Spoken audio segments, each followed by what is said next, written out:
शिशु पढ़ता परम पूज्यपाद शिष्य आचार्य सभी प्रचलन ग्रंथ रघुपति पावन मास भाद्र मासर पंचम संध्यारे श्री चरण तलय संगत समस्त नीति मंदिर परिमाण नाम प्रति प्रत्येक कीर्तिकुंभ आनंदित निवेदन कर तत्स आज जार जन्मदिन आयुष्मान शक्ति परितोष सर्वविध कल्याण और मंगल पिता चरण में प्रार्थना रखे समय स्वल्प एक कम दिन तले आचार्य पाखे गोटे माँ आसिक कहूँ तो दादा मो निद भागुनी सकाल मत कौन करी मत कह दादा कहले आज माँ पाक पठे तू पाक जीव से मतलब बतेदब कि निद भाग तेज 11टा पूर्व जीव ना कारण तार काल कार्य व्यस्त अच्छे 11टा पर जीव ये माटी से माँ घर पहुँचला 11टा बेल पचारे कड़े आसो ना दादा मत पठे ना मोर सकाल निद भांगे ना तो आपण पाक पठे मत बतेदेव केमती निद भांगे सकाल से माँ हसिकी एकदम हो गए हसिले कल तुम जान मु जमा उठी पारे सकाल मो पाक पठे माने या पचर किसी रहस्य अच्छी तो आम गोटे कथा करवा एवं व्यवस्था करवा सकाल उठा परमदास शिशु ठाकुर गोटे बाणी मध्यम कहले सुख चाह तुम्हें भोग चाह तुम्हें सृष्टि किसी कर यही चाहिदा जो पागल चाहिदा दुर्भोग छड़ा जुटिब मनुष्य जीवन जो आकांक्षा से सुखर शांति आनंद तेणु ठाकुर कहते सुख शांति आनंद पाइबार बाट जो सी बतई दिखती कहीं केजाने मनुष्यटा से रास्ता देखी जापर ये पुअर जन्मदिन पालन हो विशेषकर गोटे भल मनीष कर गढ़ी तोड़ पूर्ण दायित्व हो बापा माँ आ पुरुषोत्तम को धरला अंततः ये केते गुड़िए जिनिस प्रति आम धारणा केन्द्रायित हो उठी आ गोटे छोटिया घटना कही किपरि छोटिया छोटिया दुर्घटना आम मान जीवन में एक विषम परिस्थिति सृष्टि करे तार गोटे नमूना एक किछि वर्ष पूर्व सकाल प्रार्थना सारी आचार्य चली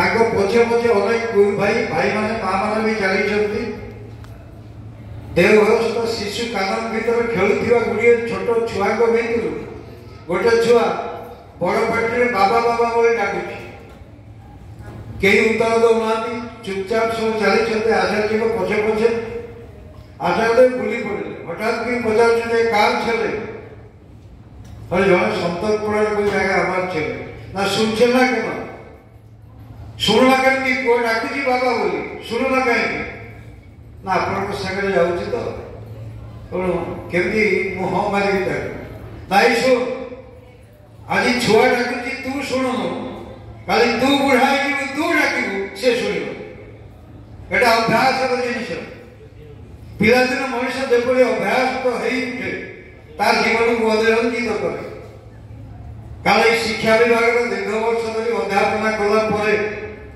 केते गुड़िए सत्य को हुए उद्घाटन कर प्रयास कर परम पुरुषकर समस्त वाणी गुड़िक किपरि जीवन भित्तिक जीवन सहित किपरि ओतप्रोत भाव जड़ित तार छोटिया छोटिया नमूनार भीतर मनीष उपलब्धि कर गत वर्ष ठाकुर जन्मतिथि देवघर छोट पिला भजन समारोह होता है सत्संग 7-8 वर्ष गुड़िए झील सब गीत बोलुं दीदी जन डुएट गाँव आचार्य बोलते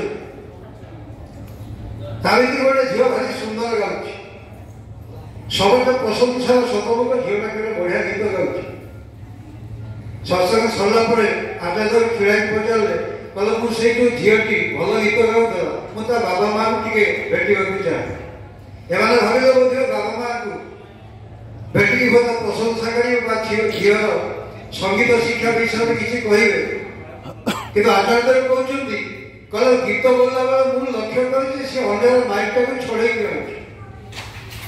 ଆଉ ଏଇ ମୁଁ ଯଦି ତାକୁ ମନା କରିବି ରାତିରେ ସେମିତି ମାଇକି ଛଡ଼େଇବି କିଛି ଦିନ ମାନିବ, କିନ୍ତୁ ତା ଘର ଭିତରେ ଏଇ ସଂସ୍କାରଟା ଆରମ୍ଭ ହୋଇଛି।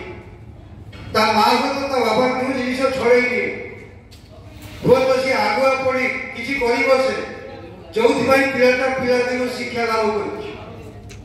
ତେଣୁ ଆଚାର୍ଯ୍ୟର କହିବାର କଥା ହେଲା ଆମମାନଙ୍କର ଜୀବନ ଚଳନ ଯଦି ଅନିୟନ୍ତ୍ରିତ ହୋଇ ଉଠେ, ଆମମାନଙ୍କର ଜୀବନର ଆଲେଖ୍ୟ ଯଦି ତାଙ୍କ ମାଫିକ ନ ହୋଇ ଉଠେ, ତାହେଲେ କିନ୍ତୁ ବିରାଟ ବିପର୍ଯ୍ୟୟ ଆମମାନେ ସମ୍ମୁଖୀନ ହେବା। ଅଲ୍ ଇଣ୍ଡିଆ ରେଡିଓର ନ୍ୟୁଜ୍ ରିଡର ଆପଣମାନେ ଜାଣିଛନ୍ତି ତାଙ୍କ ନାଁ, ଏବଂ ଠାକୁରଙ୍କର ସେ ଜଣାଶୀତ ହେଇଥିଲେ, ବିଭିନ୍ନ ଲୋକ ତ ପଢ଼ୁଥିଲେ, ସେ ଯାଇ ପହଞ୍ଚିଛନ୍ତି ଠାକୁରଙ୍କ ପାଖରେ। ଦିଲ୍ଲୀର ସେ ଅଲ୍ ଇଣ୍ଡିଆ ରେଡିଓର ନ୍ୟୁଜ୍ ରିଡର, ବହୁ ପୁରୁଣା ଦିନର ଘଟଣା। ଠାକୁର କହିଛନ୍ତି କହିଲେ ଠାକୁର ଆପଣ ଯୋଉ ବ୍ୟବସ୍ଥା ଗୁଡ଼ିକ ଦେଇଛନ୍ତି ଭଲ, କିନ୍ତୁ ଯଦି ଟିକେ ଢିଲା କରିଦିଅନ୍ତେ ଆଉ ଏଠି ବହୁତ ଆୟସ ବିଜ କେତନ ମଙ୍ଗଳା ଅଛି। ତାଙ୍କ ଭଏସ୍ ବି ଏବେ ବି କାମ ଭିତରେ ପିଲାଦିନ ଆମେ ଶୁଣୁଥିଲୁ। ସେ ପଚାରୁଛନ୍ତି କହିଲେ ଯଦି ଆପଣ ଟିକେ କୋହଳ କରିଦିଅନ୍ତି ସତ୍ସଙ୍ଗର ଏଇ ଯୋଉ ଦର୍ଶନ, ତାହେଲେ ବହୁତ ବଡ଼ ବଡ଼ ଆୟସ ବିଷୟରେ ବି ଦୀକ୍ଷା ଦେଇଯାଏ। ସେମାନେ ଆସିବାକୁ ଚାହୁଁଛନ୍ତି, କିନ୍ତୁ ଆପଣଙ୍କର ଏଇ ଯୋଉ ରେଷ୍ଟ୍ରିକ୍ସନ୍ ସବୁ ରହିଛି ନୀତିବିଧି ଅନୁଶାସନ, ତାକୁ ସେ ମାନିବା ପାଇଁ ପ୍ରସ୍ତୁତ ନୁହନ୍ତି। ଠାକୁର ଗମ୍ଭୀର ହେଇଗଲେ, କହିଲେ ବିଜୟଦା ମୁଁ ଯେ ବ୍ୟବସ୍ଥା କରି ଯାଉଛି, କାରଣ ସେ ନିଜେ ହେଉଛନ୍ତି ସଂବିଧାତା, ସେ ବିଧିକି ଜାଣନ୍ତି ବୋଲି ବିଧାନ ଦେଇକରି ଗଲେ। ମାନିବା ନ ମାନିବାର ଦାୟିତ୍ୱ ହେଉଛି ଆମର। ଏ ଯେମିତି ଛୋଟ ପିଲାକୁ ମଣିଷ କରିବା ପାଇଁ ମୁଁ ଯେତିକି ଉପଲବ୍ଧି କରିଛି, ସେଇ ପିଲା ପରୀକ୍ଷାରେ କପି କରନ୍ତି, ସେଇ ପିଲାମାନେ ପାଠ ପଢ଼ନ୍ତି ନାହିଁ, ଯୋଉ ପରିବାରରେ ବାପା ମାଙ୍କ ଭିତରେ ଝଗଡ଼ା ହୁଏ। ଠାକୁର ବାଣୀ ଦେଇକି କହୁଛନ୍ତି କହିଲେ ବାପା ମା ଝଗଡ଼ା କଲେ ପିଲାପିଲି ଦେଖେ, ସର୍ବନାଶର ସଦର ଦ୍ୱାରା ପିଲାମାନଙ୍କୁ ରଖେ। ତେଣୁ ପିଲାକୁ ଲାଳନ ପାଳନ କରିବା ଯୋଉ କଷ୍ଟକର ବ୍ୟାପାର, ଅନ୍ତତଃ ଠାକୁରଙ୍କୁ ଗ୍ରହଣ କଲା ପରେ ଏଇ ଛୋଟିଆ ଛୋଟିଆ ଘଟଣା ଗୁଡ଼ିକ ହିଁ ଆମ ଜୀବନକୁ ଅନୁରଞ୍ଜିତ କରିଛି। ଆମର ପ୍ରତିପଦକ ଜାଣିଲେ କୋଉ ଜାଗାରେ ଆମେ ଭୁଲ କରୁଛୁ। ଆଶ୍ରମର ଗୋଟେ ପିଲା ସେ ମାଟ୍ରିକ ପରୀକ୍ଷା ଦେବାକୁ ଯାଇଛି। ଆଶ୍ରମ ପ୍ରତିବର୍ଷ ବେଣାପାଣି ଶିଶୁ ମନ୍ଦିର ପିଲାଗୁଡ଼ିକ ବାହାରେ ତାଙ୍କର ଟ୍ୟାଗିଂ ହୁଏ, ହାଇସ୍କୁଲରେ ପରୀକ୍ଷା ଦେବା ପାଇଁ ଯାଆନ୍ତି। ଏ ପିଲାମାନଙ୍କର ଆଚାର ଆଚରଣରେ ବହୁତ ଖୁସି ହୁଅନ୍ତି ଅନ୍ୟାନ୍ୟ ଶିକ୍ଷକମାନେ, କିନ୍ତୁ ସେଦିନ ଏକ ବ୍ୟତିକ୍ରମ ହେଲା। ବ୍ୟତିକ୍ରମ ମାନେ ଶିକ୍ଷକମାନେ ଆସିକି ଠାକୁରଙ୍କୁ କହୁଛନ୍ତି ଠାକୁର ଆଜି ଆମକୁ ଭାରି ଲାଜ ଲାଗିଲା। ନା କାହିଁକି? ନା ସେ ଗୋଟେ ପିଲାଟି ଆମର ହାଇସ୍କୁଲର ପିଲା, ସେ କପି କରିଛି। ଠାକୁର ହଠାତ୍ କି କହିଲେ ସେ ଅମକ ଭାଇର ପୁଅ ତ, ସମସ୍ତେ ଚକିତ ହେଇଗଲେ। ଠାকুর কৌশলী বলে বউ মানে ছাওয়াটা খারাপ হয়ে গেছে, তার স্ত্রী কি তা বাবা বাড়ায় পিলাকে দেখিছি পিলাদিন যৌথিপাই পিলাটি খারাপ হয়ে যাচ্ছে, সে পাঠ পড়িবনি। এটা আজ্ঞা আমি মানে অন্তত এই অধ্যাপনা জীবন ভিতরে মু বি লক্ষ্য করে সেই পিলামানଙ୍କୁ ଯେଉଁମାନେ ଅନ୍ୟମନସ୍କ ହୁଅନ୍ତି। এই ରେଭେନ୍ସା ୟୁନିଭର୍ସିଟିର ଜଣେ ପ୍ରଫେସର ସେଦିନ ପ୍ରକାରାନ୍ତରେ କହୁଥିଲେ, ଗୋଟେ ବଢ଼ିଆ କଥା କହୁଥିଲେ। ସେ ଅଷ୍ଟ୍ରେଲିଆ ଯାଇଥାନ୍ତି ମାନେ ରିସର୍ଚ୍ଚ ପର୍ସନ ଭାବରେ ଗୋଟେ ଟକ୍ ଦେବା ପାଇଁ, ଏବଂ ସେ ଦେଖିଲେ ଯେତିକି ସବୁ ପ୍ରଫେସର ସେମାନେ ବସିଛନ୍ତି ତାଙ୍କ ଭିତରେ ଅଧିକାଂଶ ଢୁଳଉଛନ୍ତି, ମାନେ କେହି ଶୁଣୁନାହାନ୍ତି ଅଧିକାଂଶ। ଇଏ ତାଙ୍କ ଟକ୍ ଦେଇ ସାରିଲା ପରେ ପଚାରୁଛନ୍ତି, କହିଲା ଆଜ୍ଞା ମୁଁ ଆଜି ପଚାରିବି ଆପଣମାନେ ଢୁଳଉଛନ୍ତି କାହିଁକି? ଅନେକ ଶୁଣୁଛୁ। କହିଲା କ'ଣ କରିବୁ? ରାତି ସାରା ସ୍ୱାମୀ ସ୍ତ୍ରୀଙ୍କ ଭିତରେ ଝଗଡ଼ା, କାହାର କେସ୍ ମ୍ୟାଟର ଉପରେ ସେ ଏତେ ବ୍ୟତିବ୍ୟସ୍ତ ଯେ ତାର କନସେନ୍ଟ୍ରେସନ ନାହିଁ, ରାତି ସାରା ସେ ଶୋଇ। ସମାଜିକର ଏଇ ଉକ୍ତି ଯେ ଆମେ କେମିତି ରାତିଘଣ୍ଟା ଶୋଇପାରୁନୁ, କେମିତି ଢୋଳେଇବୁ।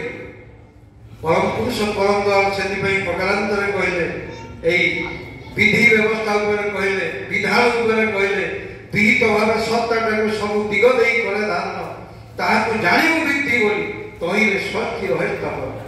বিধান মানে তাহা কিন্তু বিধিতে যা ধারণ করে, যার ফলে অস্থি বৃদ্ধি শিষ্ট সবল করে ধরে। ছোটিয়া ঘটনাটি কই বক্তব্য সাং করিবি। জ্যোতি আশ্রমর বারান্দার ঠাকুর দিনে বসছেন, হঠাৎ কে কই বসিলে তাহলে বৈকুণ্ঠ কিଏ ଯିବ? বিশ্ব দুনিয়ার মালিক যেতবে নির্দেশ দৌঁছেন কেউমানে বৈকুণ্ঠ ଯିବା ପାଇଁ, ସମସ୍ତେ ବିନା ଦ୍ୱିଧାରେ ନିସଂକୋଚରେ କହି ବସିଲେ ଯେଉଁମାନେ ଜ୍ୟୋତିରୀତିକ ଥିଲେ ଆଜ୍ଞା ଆମେ ଯିବୁ। ଠାକୁର ହସିକରି ପଚାରୁଛନ୍ତି କହିଲେ ଆଚ୍ଛା କହିଲ ଦେଖି ମୁଁ କିଏ? ହେଲେ ଜଣେ କହିଲେ ଆପଣ ଗୁରୁଦେବ। ନା ମୁଁ ଯଦି ତମ ଘରକୁ ଯାଏ? ନା ସେ କଥା କୁହନ୍ତୁ ଆଜ୍ଞା ଆପଣ ଆମ ଘରକୁ ଯିବେ ଆମେ ଯେମିତି ଭଗବାନଙ୍କୁ ବ୍ୟବସ୍ଥା କରୁ ସେଇ ମାଫିକ କିଛି କରିବୁ। ନା ମୋ ବଡ଼ ପୁଅ ଯଦି ଯାଏ ବଡ଼ ଖୋକା ନା ଗୁରୁପୁତ୍ର ଗୁରୁବନ୍ଧ ନ୍ୟାୟରେ ତାଙ୍କୁ ମଧ୍ୟ ସମାନ ଟ୍ରିଟମେଣ୍ଟ। ନା ମୋ ଝିଅ ଯଦି ତମ ଘରକୁ ଯାଏ ସାଧନା ନା ଗୁରୁ ପରିବାର ଯିଏ ଆସନ୍ତୁ ସମସ୍ତଙ୍କୁ ଆମେ ସମ ଭାବରେ ଆମେ ତାକୁ ସମ୍ମାନ ଦେବୁ ବ୍ୟବସ୍ଥା ମଧ୍ୟ କରିବୁ। ଠାକୁର କହିଲେ ବା ମୁଁ ତ ଏଇଆ ଚାହୁଁଛି ତୁ ଯଦି କାଲି ଠାରୁ ତୋ ସ୍ତ୍ରୀକି ମୋ ଝିଅ ବୋଲି ଭାବି ନେବୁ ମୋ ଝିଅ ତୋ ଘରେ ଅମାନତ ହେଇକି ଅଛି ତାହେଲେ ବୈକୁଣ୍ଠ ତୋ ହାତ ପାତ୍ର।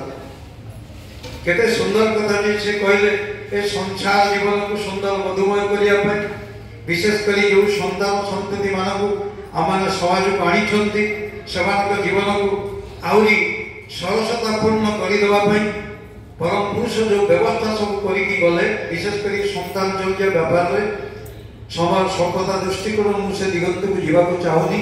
ତେବେ ଏତିକି ମାତ୍ର କହି ରଖିପାରେ ପରମ ପିତା ଦୟାକରି ଏହି ଭାଦ୍ର ମାସର এই পাবন মুহূর্তের ধরাবতরণ করেছিলেন। এই মাসে দুই জল পুরুষোত্তম আসিছেন ভগবান শ্রীকৃষ্ণ ঠাকুর অনুকূলচন্দ্র বিশেষ করে গণঈশ্বরଙ୍କର ମଧ୍ୟ ପୂଜା ଅର୍ଚ୍ଚନା এই ମାସରେ କରାଯାଏ ବହୁ ଭାବରେ ଗୁରୁତ୍ୱପୂର୍ଣ୍ଣ এই ମାସଟି।